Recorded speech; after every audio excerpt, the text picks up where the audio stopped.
نحمده ونصلي على رسوله الكريم اما بعد علماء کرام، معزز حاضرین، السلام علیکم ورحمۃ اللہ وبرکاتہ۔ کتنا احسان ہے اللہ سبحانہ و تعالیٰ کا کہ اللہ تبارک تعالیٰ نے ہم سب لوگوں کو ایک ایسی مجلس میں شرکت کی توفیق عطا فرمائی جہاں اسلام کے دو اہداف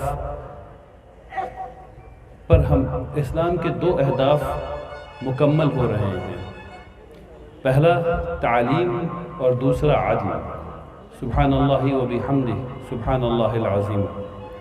اللہ تبارک تعالیٰ کی حمد و ثنا کے بعد میں بہت شکر گزار ہوں آپ تمام حضرات کا جو یہاں اس وقت تشریف فرما ہیں، اور خاص کر اس جلسے کے منتظمین کا، اس مدرسے تعلیم الاسلام کا، اس کے محتمم جناب مولانا رضی احمد صاحب کا، جنہوں نے یہاں دارالقضاء قائم کرنے کا فیصلہ کیا، اور الحمدللہ اللہ کرے کہ ان کے اس فیصلے میں برکت ہو۔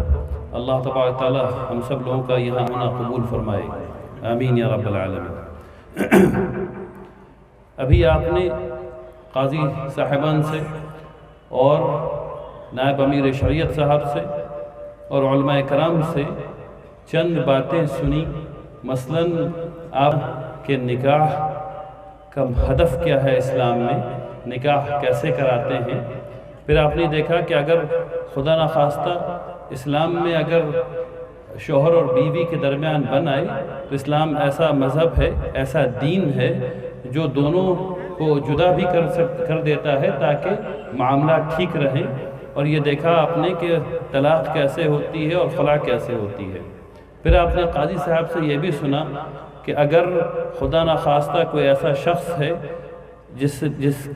جو نہ طلاق دے رہا ہے اور نہ خلا دے رہا ہے تو نکاح ختم کیسے کیا جائے گا، اور کیا کیا وجوہات ہو سکتی ہیں اس کو ختم کرنے کی۔ جو میں آپ کو بتانا چاہتا ہوں ابھی کہ یہ تمام کام دارالقضاء کے ضرور ہیں، لیکن دارالقضاء طلاق سینٹر نہیں ہے۔ دارالقضاء تمام مسائل کے حل کا سینٹر ہے۔ مثلاً جب آپ کے بھائیوں کے درمیان، باپ بیٹے کے درمیان کوئی بات چیت ہو گئی ہے، دونوں لوگ ایک دوسرے سے خفا ہیں، تو وہ کہاں جائیں گے، کس کے پاس جائیں گے، کس سے بات کریں گے؟ انہیں دارالقضاء آنا چاہیے۔ اگر آپ کے گھر میں وراثت کا جھگڑا ہو گیا ہے تو آپ کہاں جائیں گے؟ آپ کو دارالقضاء آنا ہے۔ ابھی آپ کو نائب امیر شریعت صاحب نے بتایا وراثت کے بارے میں تفصیل سے، آیت بھی پڑھی اور پھر بتایا بھی کہ وراثت اسلام میں کیسے بانٹی جاتی ہے۔ ہم سب لوگ یہ دیکھتے ہیں کہ الحمدللہ اسلام ایک ایسا دین ہے جس میں اللہ تبارک تعالیٰ نے وراثت کے معاملات کو بالکل صاف بتا دیا ہے، اس میں کوئی شبہ نہیں چھوڑا۔ ہم سب لوگوں کو یہ گمان ہے کہ مرد کو ایک حصہ ملتا ہے اور لڑکی کو 2 حصہ ملتا ہے، اور میڈیا بھی ہم کو یہی بتاتا ہے، اور ایک طرح سے یہ صحیح بھی ہے۔ لیکن آپ کو یہ سن کر کے حیرت ہوگی کہ اسلام کے اندر وراثت میں 16 مواقع ایسے ہیں جہاں عورتوں کو زیادہ وراثت ملتی ہے۔ جو عورتیں سن رہی ہیں وہاں پہ اور جدھر ہیں بیٹھی ہوئی، ان کو بھی بتانا چاہتا ہوں، اور جو ہمارے بھائی یہاں بیٹھے ہوئے ان کو بھی بتانا چاہتا ہوں۔ اسلام میں 16 مواقع ایسے ہیں، یعنی 16 طریقہ ایسا ہو سکتا ہے جہاں عورتوں کو زیادہ وراثت ملتی ہے۔ اسلام میں 10 مواقع ایسے ہیں جہاں دونوں کو برابر کی وراثت ملتی ہے، اور 4 مواقع ایسے ہیں جہاں مردوں کو زیادہ وراثت ملتی ہے۔ پھر اسلام کے اندر جو لوگ وارثین ہو سکتے ہیں اس میں سے 8 عورتیں ہیں اور 4 مرد ہیں۔ وراثت کوئی بھی مال اسلام میں، اور اکثر چیز اسلام کے اندر امانت ہے، ہر امانت کی پوچھ ہونی ہے۔ یہ ایک بہت بڑی بیماری دل کی ہم لوگوں کو لگ گئی ہے، جہاں ہم لوگ اپنی بیٹیوں کو، اپنی بہنوں کو وراثت نہیں دے رہے۔ آج کی مجلس سے جو بات آپ کو لے کر کے جانی ہے وہ یہ کہ شاہ جہاں اپنے ساتھ قبر میں لال قلعے کو لے کر کے نہیں جا سکے۔ اس جملے کو یاد رکھیے، شاہ جہاں اپنے ساتھ قبر میں لال قلعے کو لے کر نہیں جا سکے، تو آپ بھی اپنی زمین اپنے گھر کو لے کے نہیں جا سکیے گا، میں بھی نہیں جا سکوں گا، لیکن ادھر پوچھا جائے گا۔ جب پوچھا جائے گا تو کیا جواب دیجیے گا؟ اس کے بارے میں سوچنے کی بہت سخت ضرورت ہے۔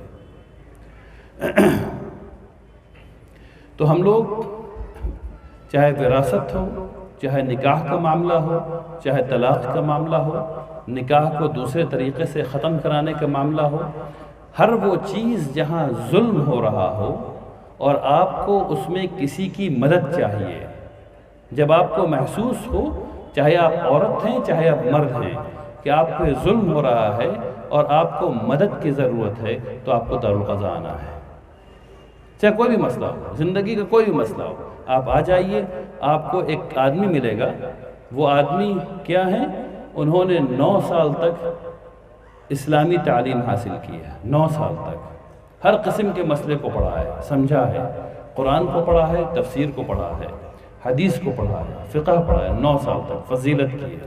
اس کے بعد 2 سال تک تخصص کیا ہے، یعنی اسپیشلائزیشن کیا ہے صرف اس چیز میں کہ فیصلہ کیسے کرتے ہیں، یعنی فیصلہ کیسے اسلام میں کیسے کسی چیز کو ملا کر کے فیصلے تک پہنچتے ہیں۔ اور اس کے بعد پھر 6 مہینے اس بات کی تربیت حاصل کی ہے کہ لوگوں کے ساتھ بیٹھ کر کے کیسے ان کی بات سنتے ہیں، کیسے مصالحت کراتے ہیں، کیسے ایک دوسرے کی بات سمجھ کر کے اللہ تبارک تعالیٰ کی رضا کی خاطر دونوں کے مسئلے کو حل کرتے ہیں۔ اس میں دونوں کا مطلب لڑکا اور لڑکی صرف نہیں ہوتا، دونوں کا مطلب بھائی بھی ہوتا ہے، چچا اور والد بھی ہوتے ہیں، دادا اور پوتا بھی ہوتا ہے، ہر کوئی۔ دونوں کا مطلب 3 لوگ بھی ہو سکتے ہیں، 10 لوگ بھی ہو سکتے ہیں۔ کہیں بھی جھگڑا ہو گیا ہو، کسی مسئلے میں جھگڑا ہو گیا ہو، دارالقضاء آئیے۔ کیوں؟ کیونکہ ایک شخص ہے بیٹھا ہوا جسے اسلام کی شریعت کے بارے میں آپ سے مجھ سے زیادہ پتہ ہے، وہ آپ کو شریعت کے نقطہ نظر صلاح اور مشورہ دے سکتے ہیں، اللہ کی بات بتا سکتے ہیں، اور ہم لوگوں کا مقصد، ہم لوگوں کا ہدف، جو کام ہم لوگوں کو کرنا ہے وہ اللہ کی رضا ہے۔ دنیا تو امتحان ہے، یہ سب کو پتہ ہے، دنیا امتحان ہے، یہ سب کو پتہ ہے۔ ابھی ہیں اور ابھی نہیں ہیں، تو جب ہیں اس وقت چیزوں کو اچھے سے کر لیں تاکہ جب نہیں ہو تو فائدہ پہنچے۔ اس دنیا کا کوئی سامان ہم لوگ لے کے نہیں جانے والے، تو اس لحاظ سے کام کیجئے، اپنی زندگی بہتر بنائیے انشاءاللہ، اس دنیا میں بھی اور اس دنیا میں بھی۔ اب اس بات کو سمجھیے کہ دارالقضاء عدل کے قیام کے لیے ہے۔ عدل کا مطلب کیا ہوتا ہے؟ جیسے میں نے آپ سے پہلے کہا، اگر ظلم ہو رہا ہے تو ظلم کو روک دینا، مصالحت کرا دینا، صحیح بات بتا دینا، یہ عدل ہے۔ صحیح کام کروا دینا، یہ عدل ہے۔ اس کے لیے آپ کو دارالقضاء آنا پڑے گا۔ اب اللہ سبحانہ و تعالیٰ کی رضا اس میں ہے کہ عدل اور انصاف کیا جائے، عدل اور انصاف کیا جائے۔ تو اللہ کی رضا کے سلسلے میں ایک بات آپ کو سمجھانی ہے کہ اللہ کی رضا کیسے حاصل ہوتی ہے۔ ہم سب لوگ یہاں بیٹھے ہیں دارالقضاء کے سلسلے میں، کیا ہم لوگوں نے اللہ سبحانہ و تعالیٰ کو مان لیا ہے کہ اللہ میرا حاکم ہے؟ کیا ہم نے مان لیا ہے کہ اللہ ہی بادشاہ ہے؟ کیا ہم نے مانا ہے کہ اللہ ہی میرا پالنے والا ہے؟ کیا ہم نے مانا ہے اندر سے؟ زبان سے سب لوگ کہتے ہیں، زبان سے سارے لوگ کہتے ہیں اللہ تبارک تعالیٰ خالق ہے، مالک ہے، سب لوگ کہتے ہیں، لیکن کیا ہم نے اندر سے یہ مان لیا ہے کہ اللہ ہی ہمارا خالق ہے، اللہ ہی ہمارا بنانے والا ہے، اللہ ہی ہمیں کھلانے والا ہے، اللہ ہی ہمیں پالنے والا ہے؟ اگر اللہ کی حاکمیت کو دل سے قبول نہیں کیجیے گا تو دارالقضاء کے فیصلے پر اعتبار بھی نہیں کر سکتے آپ۔ اللہ تبارک تعالیٰ کی حاکمیت کا کیا مطلب ہوتا ہے؟ اس کا مطلب یہ ہوتا ہے کہ جب آپ اکیلے بیٹھے ہوں اور اللہ کی یاد آئے تو آپ اللہ تبارک تعالیٰ سے کہیں، یا اللہ میں نے آپ کی حاکمیت قبول کیا، آپ ہی مالک ہیں، آپ ہی مالک ہیں۔ یا اللہ آپ ہی رب ہیں۔ جب آپ تنہائی میں بیٹھے ہوں تو اللہ سبحانہ وتعالیٰ سے کہیں، بات کریں کہ یا اللہ آپ ہی مالک ہیں، آپ ہی رب ہیں، آپ ہی حاکم ہیں، میں نے آپ کی حاکمیت قبول کی۔ جب آپ اللہ سبحانہ وتعالیٰ کی حاکمیت قبول کر لیں گے تب ایمان کا مزہ آنا شروع ہوتا ہے، اس سے پہلے نہیں ہوتا۔ ہم سب لوگ کہتے ہیں لا الہ الا اللہ، کوئی بھی الہ، کوئی بھی معبود عبادت کے لائق نہیں ہے سوائے اللہ کے۔ اللہ کون ہے؟ حاکموں کا حاکم، الٹیمیٹ حاکم۔ تو جب ہم لوگ یہ کلمہ کہہ رہے ہوتے ہیں زبان سے، اب اسی کلمے کو دل میں اتارنا ہے۔ جب آپ اس کو جگہ دیجئے گا دل میں، تبھی بات سمجھ میں آئے گی اللہ کی شریعت کی، تبھی خیال آئے گا۔ جب جھگڑا ہوگا، ابھی کیا ہوتا ہے، جیسے جھگڑا ہوا ویسے جتنی سخت سے سخت بات بول سکتے ہیں بولتے ہیں، جھگڑا ہوا جتنا طنز کر سکتے ہیں کرتے ہیں، جھگڑا ہوا جتنی گالی دے سکتے ہیں دیتے ہیں، جھگڑا ہوا ایک دوسرے کے پیٹھ کے پیچھے خوب بات کرنا شروع کر دیتے ہیں۔ اس میں کہیں بھی شریعت آئی، کہیں بھی اللہ کا خوف آیا، کہیں بھی رسول اللہ کا خیال آیا صلی اللہ علیہ وسلم؟ رسول اللہ صلی اللہ علیہ وسلم نے فرمایا اگر کچھ اچھا کہنے کو نہیں ہو تو خاموش ہو جاؤ، فوراً خاموش ہو جاؤ۔ خاموش ہو گئے، اللہ کی حاکمیت قبول نہیں کیا تھا، تو رسول کون؟ رسول کیا؟ جب اللہ کی حاکمیت ہی قبول نہیں کیجیے گا تو کیسا رسول، کون رسول؟ بات سمجھ میں آ رہی ہے؟ اللہ کی حاکمیت قبول کرنا پڑتا ہے، اس خیال کو اپنے اوپر مسلط کرنا پڑتا ہے۔ حضرت عمر رضی اللہ تعالیٰ عنہ قول ہے کہ ایمان کو دل میں جگہ دینی پڑتی ہے، اس کو مسلط کرنا پڑتا ہے، کہہ کے مسلط کرنا پڑتا ہے۔ کیسے؟ جب لوگ کہتے ہیں سبحان اللہ، الحمدللہ، اللہ اکبر، تو اپنے اوپر مسلط ہی کر رہے ہوتے ہیں۔ یہ کرنا پڑتا ہے، دل میں جگہ دینی پڑتی ہے۔ اس کو دیجئے کہ جب جھگڑا ہو تو فوراً پہلی چیز یاد آنی چاہیے کہ رسول اللہ صلی اللہ علیہ وسلم نے کہا ہے خراب کلام نہیں کر سکتے، جیسے ہی منہ سے خراب بات نکلنے والی ہو خاموش ہو جاؤ، صاحب معاملہ کے پاس جاؤ، پیار سے بات کرو، جھگڑے کو نپٹاؤ، دارالقضا جاؤ۔ میرا خیال یہ بات آپ لوگوں کی سمجھ میں آ جانی چاہیے اب انشاءاللہ۔ کتنی نعمت ہے کہ ہم لوگ مدرسے میں بیٹھے ہیں جہاں اللہ کے کلام کی تعلیم ہوتی ہے۔ اللہ تعالیٰ نے، رسول اللہ صلی اللہ علیہ وسلم نے فرمایا کہ سب سے بہتر وہ لوگ ہیں جو قرآن پڑھتے اور پڑھاتے ہیں۔ یہاں طلبہ نے آج حفظ کیا ہے، آپ لوگوں نے دیکھا کہ ان کے سر پر دستار باندھی گئی۔ اب ان طلبہ سے میری گزارش ہے کہ وہ قرآن شریف کو یہاں پر نہ چھوڑ دیں۔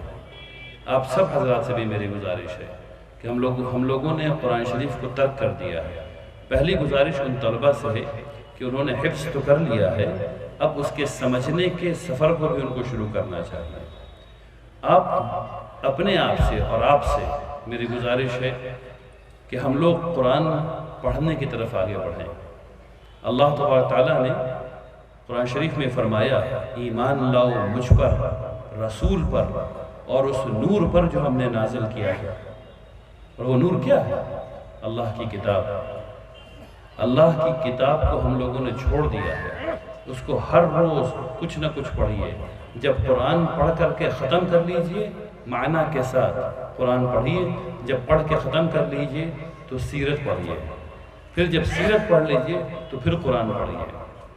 تو اس روٹیشن کو چلاتے رہیے۔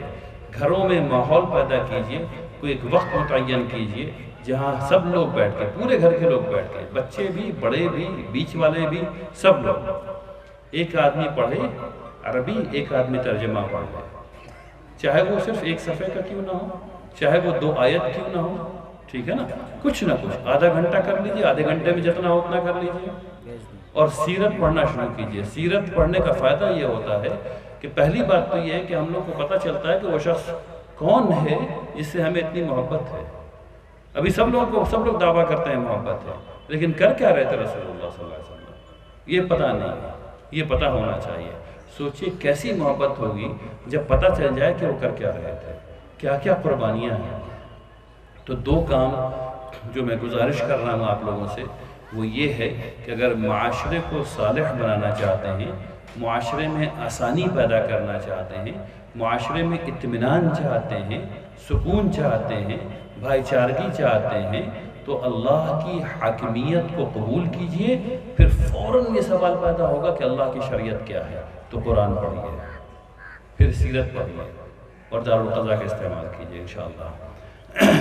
آئیے ہم سب لوگ دعا کریں کہ اللہ تبارک تعالی ہم لوگوں کو ایسا کرنے کی توفیق عطا فرمائے۔ بسم اللہ الرحمن الرحیم۔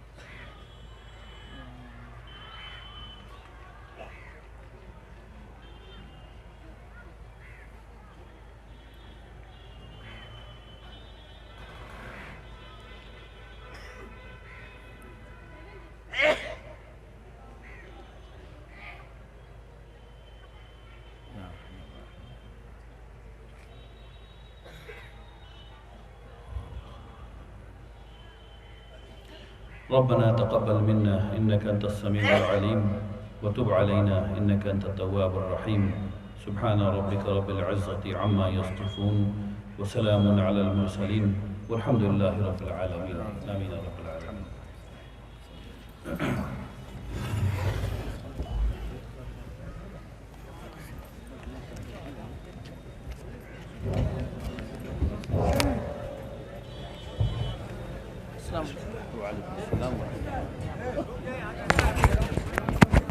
جناب یحییٰ صاحب کے اہلیہ